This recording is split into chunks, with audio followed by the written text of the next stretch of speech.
अस्सलाम वालेकुम दोस्तों, कल ईरान की मिनिस्ट्री ऑफ एनर्जी ने एक ऐसा ऐलान किया जो देखने में तो बड़ा छोटा था, पर उसके पीछे की तबाही बहुत बड़ी है। उन्होंने साउदर्न ईरान के लोगों से कहा कि अपने घरों की बिजली, एसी और पंखे कम इस्तेमाल करें।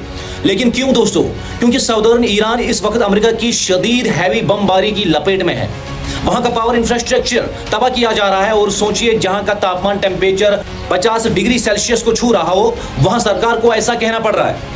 अमेरिका एग्जैक्टली यही चाहता है कि जनता अपनी सरकार के खिलाफ खड़ी हो जाए।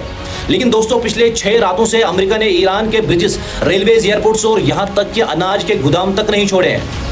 ये सब एक बहुत बड़ी प्लानिंग के तहत हो रहा है और ये प्लानिंग अमेरिका की इतिहास की सबसे बड़ी गलती होने जा रही है। वो गलती क्या है, अगले कुछ ही मिनटों में आप जान पाएंगे। पर अगर आपने अपने भाई उमर इत्तू के चैनल को सब्सक्राइब या फॉलो नहीं किया तो जल्दी से कर लीजिए, ताकि आगे की अपडेट्स मिस ना हो। दोस्तों, सेटकॉम यानी अमेरिका सेंट्रल कमांड ने खुद बताया है कि उन्होंने ईरान के कई बड़े हाईवेज, ब्रिजेस को उड़ा दिया है। आवाज और तेहरान को जोड़ने वाली लाइफलाइन काट दी है, ताकि 9 करोड़ लोगों तक पहुंचने वाला सामान रुक जाए। अब सवाल यह है कि अमेरिका ब्रिजेस और रेलवे स्टेशन को क्यों निशाना बना रहा है?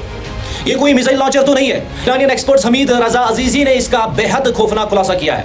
उनका दावा है कि अमेरिका ईरान पर जमीनी हमले यानी ग्राउंड इन्वेजन की तैयारी कर रहा है और अमेरिका मिलिट्री इसको एक लफ्ज देती है, शिपिंग ऑपरेशंस यानी शेपिंग ऑपरेशंस। बॉक्सिंग देखी है ना आपने? एक अच्छा बॉक्सर आते ही नॉकआउट पंच नहीं मारता, वो पहले पसलियों पर, हाथों पर छोटे छोटे पंचेस मारता है, ताकि सामने वाले का डिफेंस खुल जाए, उसकी सांस फूल जाए। अमेरिका बिल्कुल यही कर रहा है। ईरान के टैंक डिवीजन्स को पहले ही खत्म कर रहा है, ताकि जमीनी फौज जो है वो उतारी जा सके। लेकिन हजरात, अब मैं आपको वो कैलकुलेशन दिखाऊंगा जो वाशिंगटन के बड़े बड़े थिंक टैंक्स ने निकाली है और जो इस पूरे प्लान को एक मजाक बना देती है।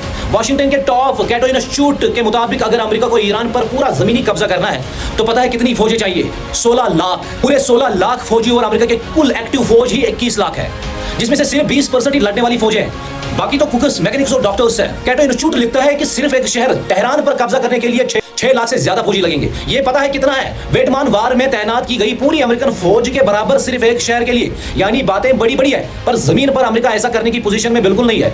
और अब आते हैं इस कहानी के सबसे हैरत अंगेज हिस्से पर, जिसने पूरे जियोपॉलिटिक्स को हिला कर रख दिया है। दोस्तों, टॉप एनालिस्ट संघा ने एक कमाल की बात नोटिस की है। दोस्तों, पिछले 7 दिनों में ईरान के चबहार पोर्ट पर 3 बार हमला हुआ है। चबहार वही पोर्ट है जिसे इंडिया ने बनाया है और 85 मिलियन से ज्यादा इन्वेस्ट किया था, ताकि पाकिस्तान को बाईपास करके सेंट्रल एशिया तक पहुंचे।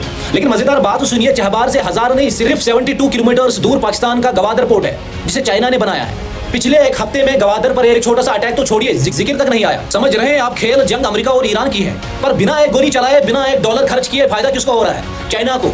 और पूरा नुकसान उठाना पड़ रहा है इंडिया को, जिसके चलते इंडिया की 46% से 50% ऑयल इंपोर्ट्स और 90% एलपीजी इंपोर्ट्स बुरी तरह मुतासिर यानी इफेक्ट हो चुकी है। दोस्तों, कतर के इनोसेंट लोगों को पानी छीना, सीरिया और कुवैत में अमेरिकन बेसिस पर ईरान का पलटवार, ये साफ दिखाता है कि युद्ध अब किसी के कंट्रोल में नहीं है।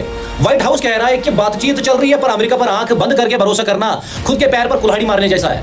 आपको क्या लगता है कि अमेरिका सच में ईरान के अंदर अपनी फौज उतारने की हिम्मत करेगा? और इस पूरे खेल में इंडिया को क्या रुख अपनाना चाहिए?